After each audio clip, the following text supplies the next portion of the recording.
शुरू करें हम अपना लेक्चर 3 जो हमारा चलता आ रहा है माइक्रो इकोनॉमिक्स का चैप्टर 1 क्लास 11th का। जैसे कि स्क्रीन पे आप देख रहे हैं क्लास 11th है बेटा, ये कंफ्यूजन नीचे अपने को। माइक्रो इकोनॉमिक्स का हमारा इंट्रोडक्शन चल रहा है फर्स्ट चैप्टर। उसके 2 लेक्चर्स में आपको पढ़ा चुका हूं। आज लेक्चर नंबर 3 है। आज इसमें हम कुछ टॉपिक कवर करेंगे जो काफी इंपॉर्टेंट है एग्जामिनेशन पॉइंट ऑफ व्यू से। ठीक है, टॉपिक का नाम है, आज हम इकोनॉमिक्स के अंदर जो आपके नए नए सब्जेक्ट शुरू हुए हैं, आज हम माइक्रो इकोनॉमिक्स का पहला ग्राफ इंट्रोड्यूस करेंगे। ठीक है, बिल्कुल नहीं घबराना है। देखो, पूरी बुक में साल के अंत तक हमें 15 से 16 ग्राफ पढ़ने होते हैं बस, पूरे साल में, अगले साल तक जब पेपर होने वाला है फाइनल तक। समझ में आ रही बात? तो इतना नर्वस नहीं होना है, बहुत पोलाइटली आराम से देखना है। कई बार बच्चे का कॉन्फिडेंस पहले ही नीचे आ जाता है कि यार ग्राफ आ रहा है, यार ये क्या हो गया, तो आराम से देखेंगे। ठीक है, टॉपिक है आज हमारा भी production possibility curve. Production possibility curve, it is also known as PPC. ठीक है, इसको ओआर करके यानी कि और करके ये भी बोला जाता है प्रोडक्शन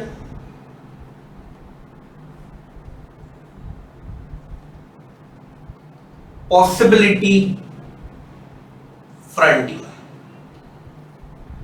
कई बार एक नंबर में क्वेश्चन पीयूसी है, पीपीएफ का फुल फॉर्म बता दो, production possibility frontier. And it is also known as, it is very important, अभी टॉपिक शुरू नहीं हुआ है, यहीं से एमसीक्यू निकल जाते हैं। मैं आपको वार्न कर चुका हूं, 11th और 12th दोनों ही कक्षाओं में एमसीक्यू पूछे जाते हैं। तो ये ऐसी ही चीजों से पूछे जाते हैं जो मैं लेक्चर में आपको सुनाता रहता हूं, यही बैक एक्सरसाइज होती है एमसीक्यू की। तो transformation curve,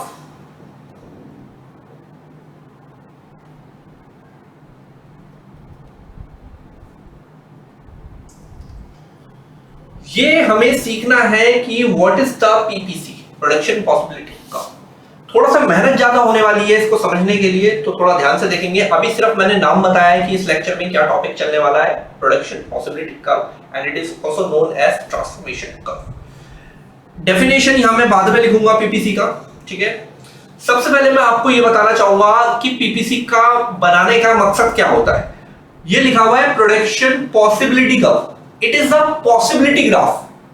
It is a possibility graph. It is not a real. कि इतने रिसोर्स से इतनी इतनी प्रोडक्शन हो सकती है, इतने रिसोर्स से इतनी इतनी प्रोडक्शन हो सकती है, मे बी कैन पॉसिबिलिटी, तो उसी को हम बनाएंगे। रियल में होगा नहीं होगा उससे मतलब नहीं है, अजम्पशन है कि हाँ ऐसा हो सकता है लाइक। ठीक है, उसी को समझ लें। इसके लिए मैं आपको एक टेबल दे रहा हूं, हम एक टेबल बना रहे हैं, ध्यान से देखिएगा। यहां लिख रहा हूं मैं कॉम्बिनेशन, आराम आराम से देखना कि ये मेकिंग कैसे हो रही है। मैं आपको, ध्यान से समझिएगा, मैं आपको एक लैंड का टुकड़ा दे रहा हूं, इतना बड़ा एक जमीन का टुकड़ा है आपके पास। बिल्कुल रियल बनाने के चक्कर में हम रहेंगे ताकि आपको अच्छे समझ में आए। और मैं आपको एक ट्रैक्टर भी दे रहा हूं, एक लैंड दिया, एक ट्रैक्टर दिया। अच्छा, लैंड का जो एरिया है वो लिमिटेड एरिया है, अनलिमिटेड एरिया? सबसे लिमिटेड एरिया, लिमिटेड लैंड दिया, एक ट्रैक्टर दिया। लिमिटेड टेक्निक है, लिमिटेड रिसोर्स है, और रिसोर्स तो लिमिटेड होते ही हम पढ़ चुके हैं पहले 2 लेक्चर्स। अब आपको ये लैंड यूज करनी है, ये ट्रैक्टर यूज करना है, और 2 चीजों की प्रोडक्शन करके दिखानी है। एक का नाम राइस है और एक का नाम व्हीट है।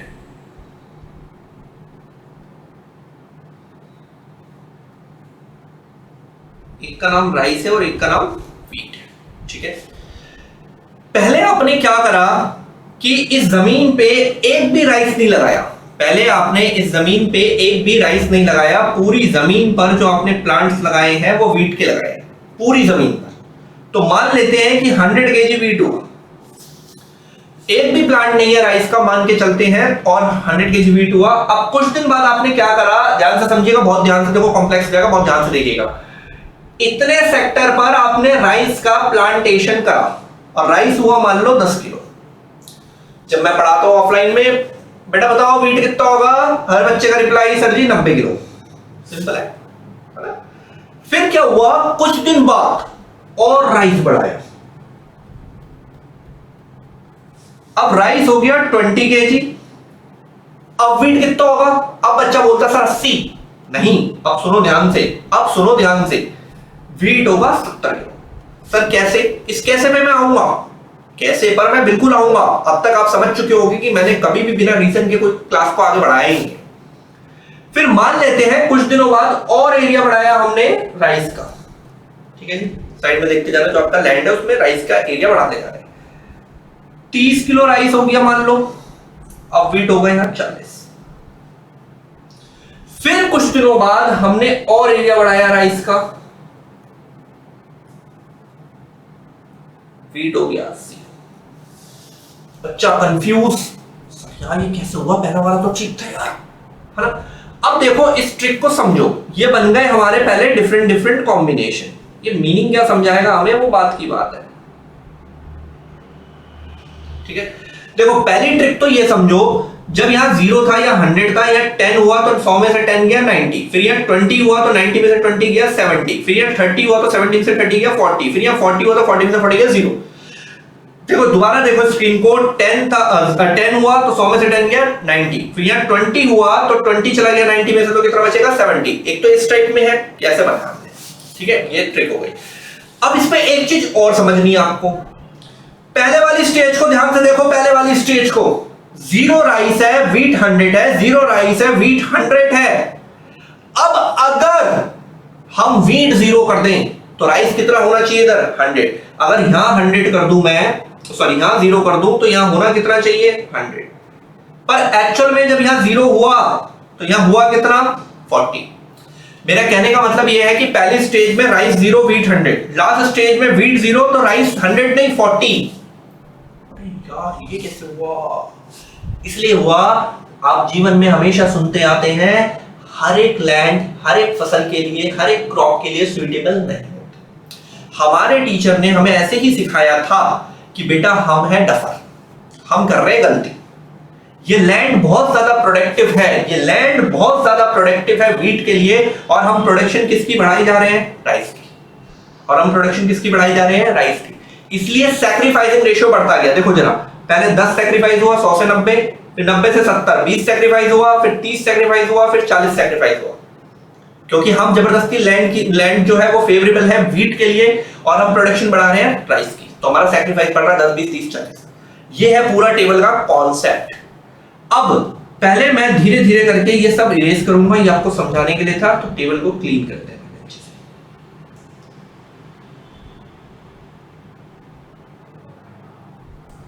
वेट, इसे हटाते हैं। अब आपको टेबल का लॉजिक समझ में आ चुका है, ठीक है। अब मैं क्या कर रहा हूं, एक ग्राफ के अंदर इसको प्लॉट करूंगा आराम से, तो हमारा पीपीसी कर्व बन जाएगा। आराम से देखिएगा, पीपीसी कर्व बनेगा, और ये पहला ग्राफ हमारा यहाँ इंट्रोड्यूस होगा।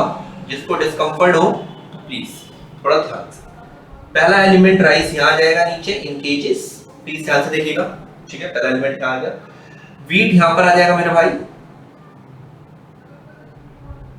राइस हमारा 10, दिख रहा है आपको 20, 30 और ये 40, ठीक है।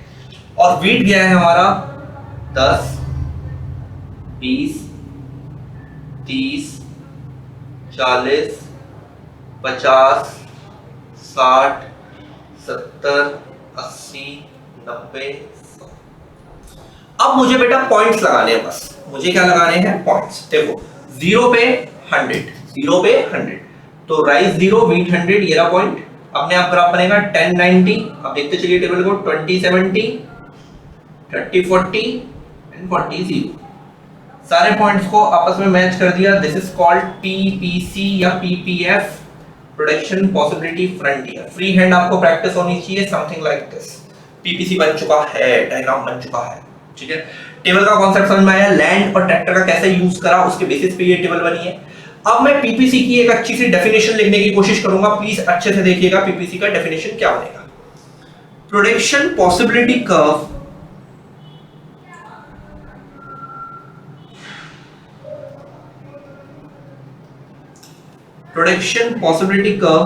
shows the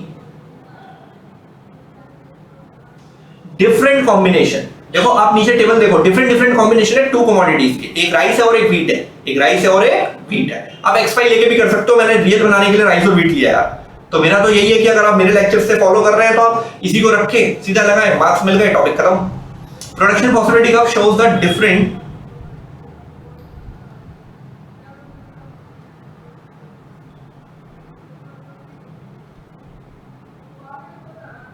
combination of two goods. It is a different combination of two goods which production possibility curve shows the different combination of two goods which can be produced, जिनको आप प्रोड्यूस कर सकते हो, कैन लगाया है क्योंकि possibility है, which can be produced with the given resources, तो मैंने आपको दिए थे given resources land and tractors, यानी कि techniques with the given resources and simple. देखो दो तीन बार डेफिनेशन को समझो। सर क्या है, एक राइस है एक व्हीट है, तो प्रोडक्शन पॉसिबिलिटी कर्व जो यहां पर बनाया है हमने, it is a combination of two goods, एक राइस है और एक व्हीट है। Production possibility curve shows the different combinations of two goods, ये two goods which can be, जिसको हम प्रोड्यूस कर सकते हैं, which can be produced with the given resource and technique, और ये रहा रिसोर्स और ये रहा, ये है हमारा पीपीसी का कॉन्सेप्ट। ठीक है, अब नेक्स्ट स्लाइड पे जब मैं लेके जाऊंगा तो मैं पढ़ाऊंगा आपको पीपीसी के दो फीचर्स। ग्राफ आपको समझ में आ चुका है, like this banana, free hand की प्रैक्टिस भी मैंने करवा दी, लाइक दिस कि फ्री हैंड आपने ऐसे बनाया पीपीसी। ठीक है, अब हम इसके फीचर में डील करेंगे, इसके दो फीचर्स हैं, आराम से सीखेंगे। ठीक है, तो फीचर देखते हैं पहले। चलिए बेटा, अब मैं फीचर्स एंड प्रॉपर्टीज पे मूव कर रहे हैं पीपीसी के, ध्यान से देखिएगा, जो सेकंड स्लाइड है हमारी। कई बार पेपर में बोलता है प्रॉपर्टीज, या फिर आप इसके लिए ये भी वर्ड यूज कर सकते हो, फीचर्स ऑफ पीपीसी। बेटा देखो, अभी ना जस्ट आपने इकोनॉमिक्स की जर्नी स्टार्ट करी है, पहला ही वो चल रहा है, चैप्टर चल रहा है, 10th पास आउट करके 11th को पढ़ रहे हो। जब भी इकोनॉमिक्स में कोई ग्राफ बनता है, जब भी इकोनॉमिक्स में कोई ग्राफ बनता है, आपसे दो चीजें पूछी जाएंगी। ग्राफ को दोबारा देखिए कि बेटा उसका श्लोप कैसा है, बेटा उसका श्लोप कैसा है। श्लोप मतलब ढलना, ये है डाउनवर्ड स्लोपिंग। सर मुझे पता है, पहला पॉइंट 100 पे लगा था, फिर 90 पे लगा था, फिर 70 पे लगा था, नीचे जा रहा पॉइंट, ये तो डाउनवर्ड हो गया। ठीक है भाई, अब टेक्निकल आंसर देखो, रिलेशनशिप है इनडायरेक्ट, रिलेशनशिप है इनडायरेक्ट। सर कैसे पता चला, ध्यान से देखो बेटा टेबल को, राइस का प्रोडक्शन बढ़ रहा है, व्हीट का कम हो रहा है, और ऑब्वियस सी बात है दोनों को एक साथ नहीं बढ़ाया जा सकता, लैंड उतना ही है, लिमिटेड। राइस के लिए एरिया बढ़ेगा तो व्हीट के लिए एरिया क्या होता जाएगा, कम। दोनों की प्रोडक्शन एक साथ बढ़ाना पॉसिबल ही नहीं है। विद दिस लैंड, इसी टेक्निक और इसी रिसोर्स से दोनों का एक साथ बढ़ाना पॉसिबल नहीं है। सर हम समझ चुके हैं, राइस के लिए एरिया बढ़ रहा है तो व्हीट के लिए एरिया कम होता जाएगा, क्योंकि लैंड उतना ही है। तो इनडायरेक्ट रिलेशन बन रहा है, राइस बढ़ रहा है, व्हीट कम हो रहा है, तो ऐसे केस में ग्राफ का हमेशा स्लोप रहता है डाउनवर्ड, जैसे कि स्क्रीन पे देख रहे हैं। यही हमारी सेकंड प्रॉपर्टी है, यही हमारी सेकंड प्रॉपर्टी है। देखो तो सेकंड प्रॉपर्टी, पहली जो हमारी पहली प्रॉपर्टी यही है हमारी कि प्रोडक्शन पॉसिबिलिटी कर्व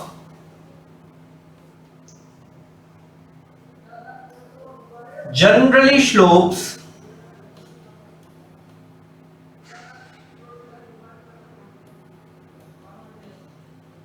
downward। अब सुनो क्यों, because we cannot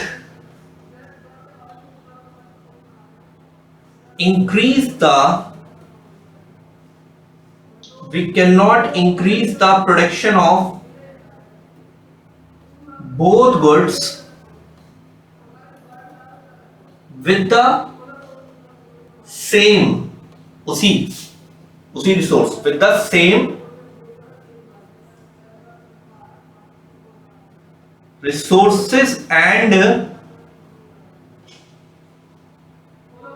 techniques, because we cannot increase the production of both goods with the same resource and techniques, in other words, ऐसे भी बोल सकते हैं, in other words when increase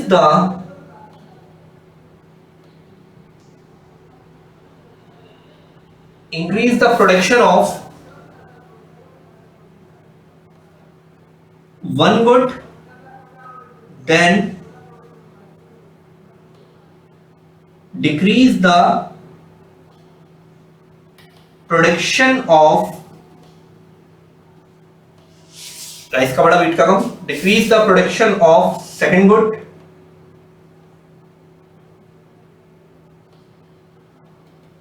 with the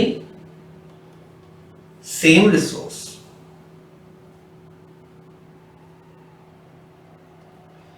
ठीक है जी, अब आपको समझ में आ गया होगा बहुत ही अच्छे से प्रॉपर्टी नंबर 1, फीचर नंबर 1 कि डाउनवर्ड है क्योंकि दोनों की प्रोडक्शन एक साथ नहीं बढ़ सकती, एक बढ़ा रहा है दूसरा कम हो रहा है, इनडायरेक्ट रिलेशनशिप। ठीक है, प्रॉपर्टी नंबर 2 है हमारी, बहुत ध्यान से देखिएगा, विच इज इंपॉर्टेंट। यहां से एक एमसीक्यू भी जनरेट होता है। प्रॉपर्टी नंबर 2 इंपॉर्टेंट है, यहां से एक एमसीक्यू भी जनरेट होता है, आपको एग्जामिनेशन में दिख जाएगा, हालांकि एग्जाम में टाइम आप लोगोगे तो दिख जाएगा।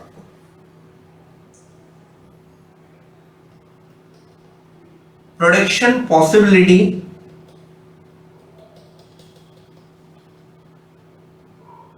Possibility curve concave to the point of origin। Concave का मतलब क्या होता है, ये डायग्राम आपको फिर से देखना पड़ेगा मेरे भाई। ऐसे है, केव मतलब गुफा। बच्चा ना कंफ्यूज रहता है, हालांकि आपने 10th क्लास के साइंस में पढ़ा होता है कॉनकेव और कॉन्वेक्स लेंस के बारे में, ठीक है, लेकिन बच्चा यहाँ कंफ्यूजन में जी रहा होता है कि यार कब कॉनकेव। देखो मैं आपको सरल भाषा में बताता हूँ, ये ग्राफ ऐसे है, केव की तरह। केव मतलब गुफा, और गुफा तो आपने देखी होगी ऐसे समथिंग, तो केव की तरह है बाहर की तरफ। केव ऐसा होता है जो हम बुक्स वगैरह में देखते हैं, तो कॉनकेव। अब इसका कॉनकेव होने का रीजन समझो। कॉनकेव होने का रीजन ये है, देखो सरल भाषा में, यहां पर ना एक चीज निकलेगी बेटा, बहुत अच्छे देखना, एमओसी, सॉरी अब ये क्या है, marginal opportunity cost. Marginal opportunity cost, इसको एमआरटीबी बोलते हैं, मार्जिनल रेट ऑफ ट्रांसफॉर्मेशन। इसका फॉर्मूला होता है delta Y upon delta X. ध्यान देना, डेल्टा वाई थोड़ी जगह कम है इसलिए कंजूसी करके लिख रहा हूं, आपको दिख रहा है ना, delta Y upon delta X. मैं यहां लिखते रहा हूं साफ सुथरे तरीके से, एमआरटी या एमओसी का फॉर्मूला होता है delta Y upon delta X. Sir ये होता क्या है, ये क्या है, देखो मैं बताता हूं। ये बताता है कि एक यूनिट को लेने के लिए दूसरी कितनी यूनिट का सैक्रिफाइस हुआ। प्लीज मेरे साथ पहले टेबल देखो अच्छे से, मेरे साथ प्लीज टेबल देखो। 10 किलो राइस बढ़ाने के चक्कर में पहले कितना वीट सैक्रिफाइस हुआ, 10। फिर 10 किलो राइस बढ़ाने के लिए वीट कितना सैक्रिफाइस हुआ, 90 से 70 हुआ तो 20 किलो। फिर 10 किलो राइस बढ़ाने के लिए कितना सैक्रिफाइस हुआ, 30 किलो। 70 से 40 तो 30 किलो सैक्रिफाइस हुआ। फिर 10 किलो बढ़ाने के लिए कितना सैक्रिफाइस हुआ, 40 किलो। सैक्रिफाइस को दिखाता है। अब delta Y upon delta X है, तो राइस पहले है तो राइस को एक्स मान लेंगे, और वीट बाद में है तो वीट को वाई मान लेंगे। पहले पे डैश लगाएंगे, आराम से निकालना सीख रहे हैं, पहले पे डैश लगाएंगे। 100 से 90 हुआ, ये रहा 100 से 90, तो कितने का चेंज आया वाई में, 10 का। और इधर तो इधर भी 10 का ही चेंज है, एमओसी। फिर 90 से 70 हुआ है, 20 का चेंज है वाई में, इधर 10 का है। राइस तो 10 ही से बढ़ रहा है, चेंज हो रहा है एक्स में, है ना। 70 से 40 हुआ, 30 किलो अपॉन 10। फिर 40 से 0 हुआ, 40 का चेंज हुआ, और इधर तो 10 का ही चेंज है। 1 2 3 4 1 2 3 4 1 2 3 4, एमओसी बढ़ रहा है, सैक्रिफाइस बढ़ रहा है। और ऐसा क्यों हुआ, क्योंकि लैंड ज्यादा फेवर कर रही थी वीट को, और हमने प्रोडक्शन चालू कर रखी थी बढ़ाने राइस की, तो सैक्रिफाइस रेशियो 1 2 3 4 बढ़ गया। ठीक है, तो एमओसी निकालना मैंने सिखाया। इसके अभी क्वेश्चंस भी प्रैक्टिस कराऊंगा, क्वेश्चंस आते हैं, अभी प्रैक्टिस होगा, इसी लेक्चर में होगा आज ही क्लास में। अब हम मूव कर रहे हैं बेटा दोबारा से इसको लिखने की तरफ, इसके एक्सप्लेनेशन। तो production possibility curve concave to the point of origin because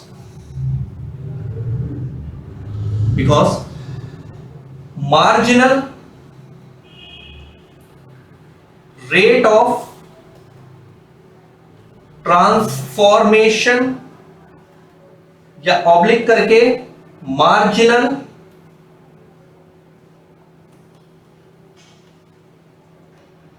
opportunity cost, जिसको हम एमओसी के नाम से जानते हैं, जो कि ऐसे निकलता है delta Y upon delta X, क्या हो रहा होता है, राइजेस। सो इसी वजह से PPC concave to the point of origin, और एमओसी निकालना सिखा दिया मैंने, डेल्टा वाई अपॉन डेल्टा। ये दो फीचर है। कई बार 3 नंबर में सीधा सीधा पूछता, बेटा 2 फीचर बता दो, लिख दो, आराम से समझ आएगा। पहला फीचर ये बोलता है कि एक को बढ़ाओगे तो दूसरा कम होगा, दोनों एक साथ नहीं बढ़ेगा। दूसरा फीचर में एमओसी कि एक बढ़ा रहे हो तो दूसरे का ज्यादा सैक्रिफाइस हो रहा है, पहले 10 किलो गया, फिर 20 किया, फिर 30 किया, फिर 40 किया, जैसे कि पीछे टेबल में दिखाया। कॉनकेव है, साइड हो गया, याद करने का तरीका गुफा की तरह है। ये हो गए 2 फीचर। अब पीपीसी के कई तरीकों से बेसिक्स क्वेश्चंस हैं, एक एक नंबर में और दिमाग को खोलेंगे। लिमिटेड लैंड के साथ हुआ है ये।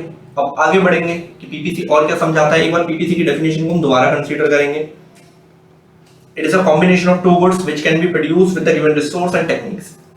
लैंड ये रहा और ये रहा ट्रैक्टर, जो स्क्रीन पे दिख रहा है, इससे आपने प्रोड्यूस करना। चलिए अब आगे बढ़ते हैं पीपीसी के अंदर। आगे इसमें ये टॉपिक आपको दिख रहा है। चलिए बेटा आगे बढ़ रहे हैं। पीपीसी के मैंने आपको फीचर तक करवा दिया है, अब ध्यान से सुनिएगा।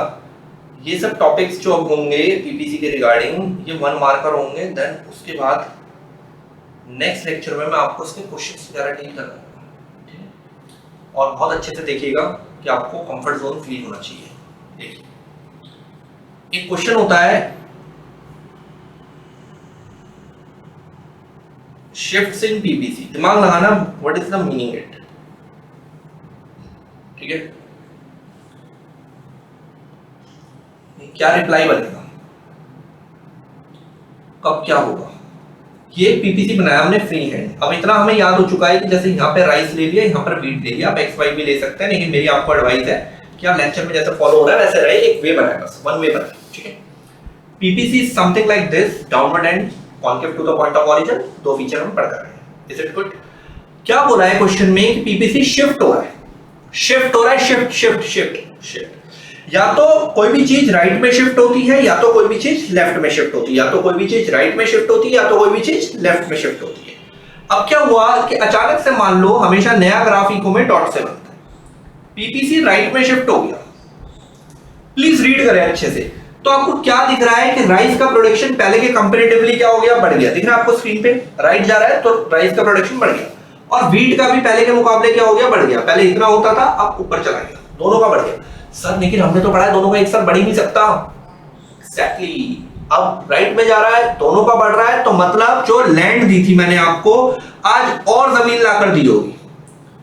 जो लैंड दी थी आज और जमीनें दे दी, तो आपके पास रिसोर्स बढ़ गए। क्या बढ़ गए?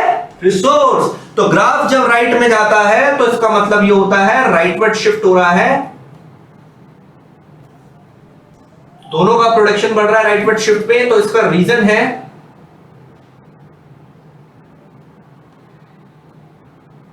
इंक्रीज इन रिसोर्सेज, जमीनें बढ़ गई, एंड जो आपको टेक्नोलॉजी दी थी वो इंप्रूव हो गई, improvement in techniques, improvement in techniques, ठीक है। Rightward shift and increase in resource, और उसका इंप्रूवमेंट इन टेक्निक। अब हो सकता है कई बार पीपीसी लेफ्ट में शिफ्ट हो जाए, पीछे चला गया। तो कोई भी चीज पीछे जा रही है तो मतलब दोनों का प्रोडक्शन कम हो गया। देखो ना, राइस का भी कम हो गया, वीट का भी कम हो गया। सर दोनों का प्रोडक्शन एक साथ कम हो गया, मतलब आपने जो जमीन दी थी उसमें से 50% जमीन मैंने आपसे वापस ले ली, जितनी लैंड गिवन करी थी वापस हो गई। मेरे को बता दी, जमीन दो वापस ले ली वापस। तो तुम्हारे पास काम करने के लिए जगह कम हो गई, रिसोर्स कम हो गया, तुम्हारी प्रोडक्शन कम हो गई, तुम्हारा पीपीसी लेफ्ट पे आ गया। तो इसका रीजन आया हमारा लेफ्टवर्ड शिफ्ट का।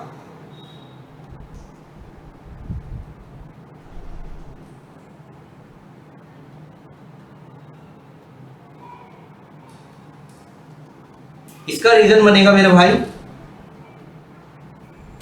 ध्यान से देखना, इसका रीजन होगा decrease in resources and outdated techniques, decrease in resources and outdated techniques, simple. बस जो ट्रैक्टर है वो घिसा पिटा है, समथिंग लाइक दैट। तो राइट और लेफ्ट का रीजन आपको समझ में आ गया है, ठीक है। अब नेक्स्ट, सब 1 मार्क्स में है, कहीं से भी क्वेश्चन पूछता है, मैं आपको पीपीसी का पूरा डिटेल समझा रहा हूं। What does a point below, 3 एक साथ समझा रहा हूं, below, on, above PPC indicate? What does a point below, oblique, above, oblique, on, oblique, above PPC indicate? Sir नहीं समझ में आया, नहीं तो बहुत अच्छे समझ, पॉइंट कहां पर आ रहा है ये समझा रहा है। 1 नंबर का ही क्वेश्चन है ये भी, कोई एक पूछता है पेपर में, प्लीज ध्यान से देखना, प्लीज ध्यान से देखना। ये राइस है हमारा, ये वीट, ठीक है। ये एक नॉर्मल पीपीसी, ये नॉर्मल पीपीसी है। अब सीन क्या हुआ है उसको समझो। सीन क्या हुआ है, कोई पॉइंट है वो ना बिलो रह गया है पीपीसी के, क्लियर बोला हुआ है, does a point below PPC, यानी कि यहां। तो क्या इंडिकेट कर रहा है ये पूछा है क्वेश्चन में। भाई देखो, अगर मैं अच्छे से अपने रिसोर्स का इस्तेमाल करता तो ये जो पॉइंट है वो ऑन पीपीसी आता है, इस पे है ना। मैं पीपीसी की डेफिनेशन क्या है, it is a combination of two goods which can be produced, जिसको मैं प्रोड्यूस कर सकता हूं। मैं इतना प्रोड्यूस कर सकता था पीपीसी वाली लाइन, पर मैं बिलो रह गया हूं नीचे, तो इसका मतलब मैंने अपने रिसोर्स को अच्छे से इस्तेमाल नहीं किया। बेटा ये कहानी वैसी है, तू दिन में 8 घंटे पढ़ाई कर सकता है, तू 2 घंटे करता है। भाई तू 8 घंटे रोज पढ़ाई कर सकता है, तू सिर्फ 2 घंटे करता है, तो बाकी 6 घंटे इंस्टाग्राम पे लगाता है। तो तुम अपने रिसोर्स को, अपने टाइम को, अपनी एफिशिएंसी को फुल्ली यूटिलाइज कर रहे हो या अंडर यूटिलाइज कर रहे हो। सर समझ गए, हम कर बहुत कुछ सकते हैं, नीचे प्रोडक्शन से नीचे, तो हम अपने आप को कर रहे हैं अंडर यूटिलाइज। तो बिलो पॉइंट का रीजन है under utilisation of resources, under utilisation of resources, ठीक है। ऑन पीपीसी पूछा है ये रहा, अगर पॉइंट जितना होना चाहिए उतना ही हुआ, जैसे बी पॉइंट इतना कर सकता था उतना ही करा, मैं रोज 8 घंटे पढ़ाई कर सकता, 8 घंटे करी। तो अब मैंने करा है अपने आप को फुलर यूटिलाइजेशन या ऑप्टिमम, ऑप्शन में कुछ भी होता है, ऑप्टिमम फुलर यूटिलाइजेशन या ऑप्टिमम यूटिलाइजेशन ऑफ रिसोर्सेस, ठीक है जी। आराम से सुनिएगा। पॉइंट सी, अबव, अबव चला गया कोई पॉइंट, नॉट पॉसिबल। सर कैसे लिख रहे हो आप, इसको बता तो दो एक बार। 1 मिनट बेटा, unattainable combination, it is not possible. पूछो कैसे यार, एक दिन में 24 घंटे है मेरे भाई, अब तूने ठान लिया कि भैया दुनिया जीतनी है, 24 घंटे काम करूंगा, तो बेटा पूरा निचोड़ लेगा तो भी 24 ही करेगा, और फुल यूटिलाइजेशन का पॉइंट ये रहा, तो इसके बाहर जाना तो पॉसिबल है ही नहीं। तो पूरा निचोड़ लिया तभी तो बी पॉइंट आया, उसके बाहर कहां जा पाएगा। तो अनअटेनेबल कॉम्बिनेशन है, सी पॉइंट अनअटेनेबल है, पॉसिबल, ठीक है। तो ये था बिलो पॉइंट, ऑन पॉइंट और अपर पॉइंट का कॉन्सेप्ट, ठीक। अब हम नेक्स्ट पे मूव कर रहे हैं। कुछ ऐसे क्वेश्चंस होते हैं 1 नंबर में, और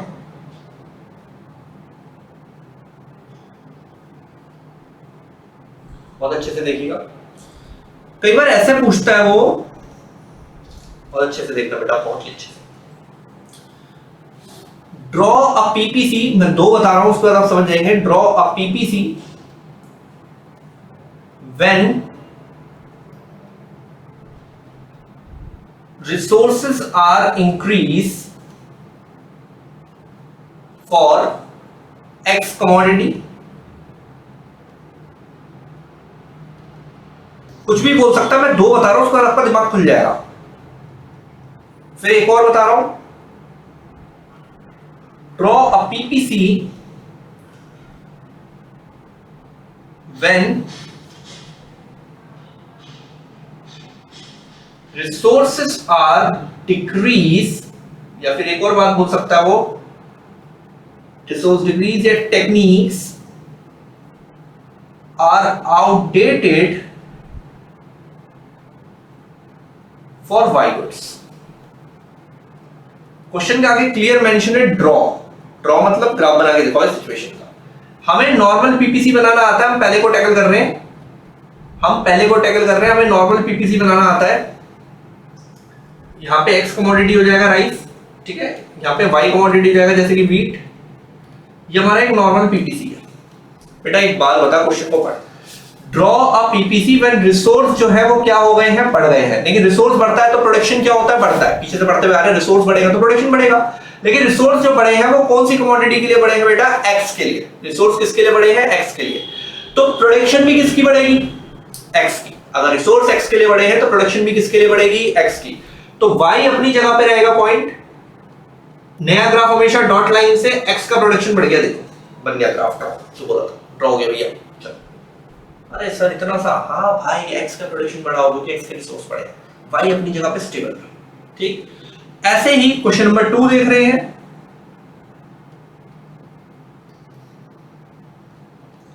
या y कमोडिटी या x कमोडिटी।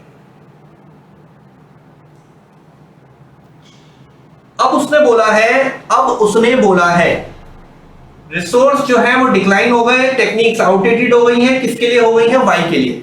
सर इन दोनों से तो प्रोडक्शन कम होता है। हाँ तो प्रोडक्शन कम होगा, लेकिन किसके लिए होगा, वाई के लिए, क्योंकि क्वेश्चन में बोला गया एक्स का प्रोडक्शन अपनी जगह रहा, वाई का प्रोडक्शन देखो कम हो गया, पहले कम हो गया, दिख रहा है ना, कम हो गया, वाई कम कर दो। तो ये बन गया हमारा इसका ग्राफ, खत्म। नया जो बनेगा वो हमेशा डॉट लाइन से बनेगा, नया ग्राफ हमेशा किससे बनेगा, डॉट लाइन से। ठीक, अच्छा एक चीज इसमें देखो, आगे टॉपिक ले जाने से पहले मैं आपसे एक चीज पूछना चाहता हूं। ये जो मैंने स्टार्ट करा था, जो फर्स्ट स्लाइड है, इसमें हमने पढ़ा था कि जो लैंड है वो ज्यादा किसको फेवर कर रही है, व्हीट को, और हमने प्रोडक्शन बढ़ा दी राइस की। हमने एमओसी निकाला, देख सकते हैं आप, चौथा column MOC, delta Y upon delta X, delta Y upon delta X, तो वो हमने निकाला 1 2 3 4 बट, तो इसी वजह से वो कॉनकेव होता है, कॉनकेव होता है, कॉनकेव होता है, कॉनकेव होता है, कॉनकेव होता है। पढ़ लो एक बार, कॉनकेव होता है, पढ़ लो एक बार, सेकंड फीचर है। ठीक है, अब मैं तुम्हें आगे लेके जा रहा हूँ, लास्ट क्वेश्चन बचा इसका एक नंबर का, तो पीपीसी पूरा खत्म हो जाएगा, फिर इसके बैक एक्सरसाइज के क्वेश्चंस वगैरह रहेंगे जो नेक्स्ट लेक्चर में आएंगे। ठीक है, अभी आपको प्लीज ये देखना है पहले, फिर मैं पीपीसी के एक एक्सेप्शन केस बता रहा हूँ, लास्ट एक नंबर का टॉपिक। ठीक है, देखिए पीपीसी का एक लास्ट कॉन्सेप्ट बचता है बेटा, उसको देखते हैं। 1 मार्क्स में है, एमसीक्यू में है, and one of the important MCQ अगर पूछा हुआ है पेपर में, ध्यान से समझिए। क्या होता है कि वो बोलता है, हालांकि ये जो स्टेटमेंट लिखूंगा यहां से 1 नंबर क्लिक हो जाएगा, लेकिन हम कॉन्सेप्ट पे काम करेंगे नीचे। वो बोलता है straight line PPC, straight line PPC. Sir आपने बोला है पीपीसी इज अ कॉनकेव, भाई कॉनकेव ही है, ये सिर्फ 1 नंबर का एक्सेप्शन केस है, ध्यान से देखना है। स्ट्रेट लाइन पीपीसी कब होता है, due to MOC, marginal opportunity cost. एक को लेने के चक्कर में दूसरे की क्या कॉस्ट आ रही है, delta Y upon delta X, due to MOC remains constant की वजह से होता है। कई बार 1 नंबर का क्वेश्चन आता है कि भैया स्ट्रेट लाइन पीपीसी कब होता है, due to MOC remains constant. हालांकि भी कुछ समझ में नहीं आया होगा तुम्हें, अभी बताया जाएगा। एक बार हम उस कॉम्बिनेशन को दोबारा इसको समझने के लिए रिपीट मार रहे हैं नीचे, ये रहा राइस, ये रहा व्हीट।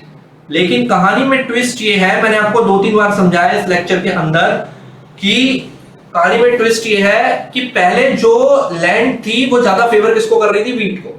भाई देखो कई बार ऐसा भी होता है कि जो मैं आपको जमीन दे रहा हूं, जो ट्रैक्टर दे रहा हूं, जो मैं आपको जमीन दे रहा हूं, जो ट्रैक्टर दे रहा हूं, वो एक दूसरे को इक्वल सपोर्ट करती है। जो लैंड है वो एक दूसरे को कैसा सपोर्ट दे रही है, इक्वल, दोनों के लिए बराबर सपोर्ट है। जितना राइस उतना व्हीट, जितना राइस उतना व्हीट, जितना राइस उतना व्हीट। पहले वाले केस में ऐसा नहीं था, तभी वो कॉनकेव बने। ठीक है, कई बार ऐसा भी होता है दुनिया में, मानते हो ना, कुछ जमीनों में सेम व्हीट होता है, सेम क्वांटिटी का राइस होता है। तो ऐसे केस में 0-100 है, तो 10 बढ़ाओगे तो घटेगा कितना ही 10, फिर 10 बढ़ाओगे तो घटेगा कितना ही 10, फिर 10 बढ़ाओगे तो कितना ही घटेगा 10, फिर 10 बढ़ाओगे तो कितना ही घटेगा 10, फिर 10 बढ़ाओगे तो कितना ही घटेगा मेरे भाई 10।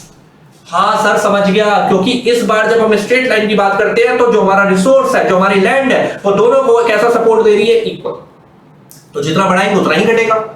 जब पहले पढ़ रहे थे तब ऐसा नहीं था, इसलिए सैक्रिफाइस ज्यादा हो रहा था, 10 20 30 40 ज्यादा सैक्रिफाइस हो रहा था, लेकिन अब नहीं होगा क्योंकि दोनों का इक्वल सपोर्ट है लैंड का, नीचे बताया गया। ठीक है, अब अगर मैं इसका एमओसी निकालूं, सर एमओसी निकलता है delta Y upon delta X, हमें पता है। डैश लगाया पहले में, कितने का चेंज है वाई में, पहले वाले को एक्स मानेंगे, दूसरे वाले को वाई मानेंगे, 10 का चेंज है, उधर भी 10 का चेंज है, फिर 10 का चेंज है, उधर भी 10 का चेंज है, फिर 10 10। सर मैं समझ चुका हूं, MOC remains constant, MOC remains constant, हमने प्रूव कर दिया। अब अगर मैं इसको उठाकर एक ग्राफिकल रिप्रेजेंटेशन करूं,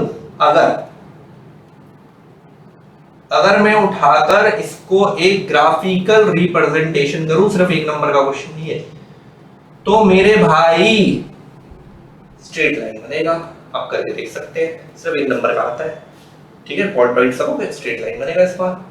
तो ये बन गया हमारा straight line PPC due to MOC oblique MRT, marginal rate of transformation remains constant। आज के इस लेक्चर में हमने PPC को कंप्लीट करा है, लेक्चर नंबर 3 में। जब हमारी कल मुलाकात होगी लेक्चर नंबर 4 में, हम इसके क्वेश्चंस और छोटी छोटी डेफिनेशंस को कंप्लीट करेंगे और चैप्टर को वाइंड अप करेंगे।